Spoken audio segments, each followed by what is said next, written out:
Apple admits the Mac Pro was a mess. Apple hasn't been paying much attention to its Pro users lately, and the company finally seems to be owning up to it. Speaking to a small gathering of news outlets yesterday, including BuzzFeed, TechCrunch, and Daring Fireball, Apple acknowledged that it had been a while since the company put a focus on Pro desktops, announced minor spec updates to the existing Mac Pro, and said that a new Mac Pro model is in the works. But perhaps most importantly, Apple admitted that its flashy 2013 Mac Pro redesign was a mistake, and executives indicated that Apple intends to better support its professional users in the future. "I think we designed ourselves into a bit of a thermal corner, if you will," one of Apple's top executives reportedly said. The small, trash-can-shaped Mac Pro, which Apple marketing VP Phil Schiller once outed as evidence that the company could still innovate, was designed to fit two smaller graphics chips. But the industry didn't move in the right direction. Being able to put larger single GPUs required a different system architecture and more thermal capacity than the RT system was designed to accommodate, the exec is reported as saying. So it became fairly difficult to adjust.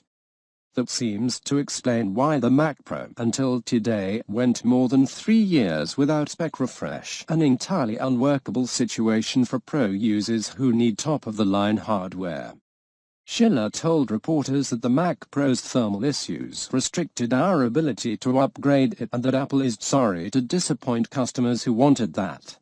While Apple clearly wants to focus on the future, the fact that it called together a small group of media to discuss the state of the Mac Pro without having anything truly new to show just yet is telling of what this meeting was really for. An apology and an early attempt at restoring trust with Apple's most demanding customers. Apple's Pro users have felt increasingly alienated and underserved. Apple hadn't only ignored the Mac Pro for 3 years, it had barely mentioned the computer. At the same time, Apple's Pro software has increasingly felt like an afterthought, with the widely maligned release of Final Cut X and the discontinuation of Aperture. It may as well have handed Pro photo and video editors to Adobe.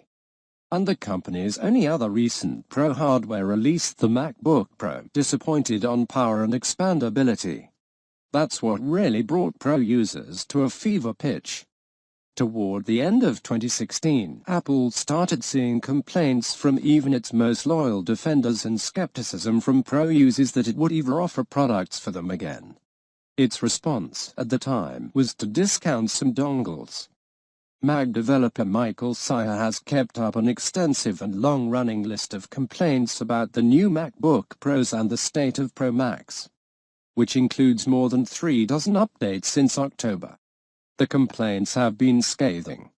It isn't just that people take issue with the MacBook Pro, it's that Pro users feel altogether rejected by Apple. Apple could have continued to ignore this. It's rare that the company goes public with its plans for future products, but evidently, executives felt they couldn't wait. That may be because there's still no firm date for when Apple will have new hardware ready for Pro users. Pro iMacs are promised for later this year, but the redesigned Mac Pro isn't getting released until next year or beyond. That's another year to go without a Mac Pro update. By going public with this information now, Apple can at least quell concerns that it's decided to ignore the Pro market entirely, something that seemed plausible enough. TechCrunch and Daring Fireball report Apple saying that the Mac Pro represents only a single-digit % of total Mac sales. And given that Mac sales account for only 10% of Apple's revenue as a whole, it's hard to imagine the Mac Pro is a particularly profitable investment. While it'll take more than a single press junket and a few somewhat apologetic quotes to really prove to Pro users that Apple cares about them, today's announcement could at least keep the company's computers in the running for any user thinking about jumping ship during an upcoming upgrade. Although Pro users may be a minority of Apple's buyers, Apple's focus on Pros is important for its consumer line too. It isn't even that innovations Apple develops higher up could work their way down the line later on, it's that Apple needs Pro users to give the Mac its reputation. its pro users who make Macs known as the go-to computers for creative work. And if Apple lets all those users go, PCs may start to pick up the mantle.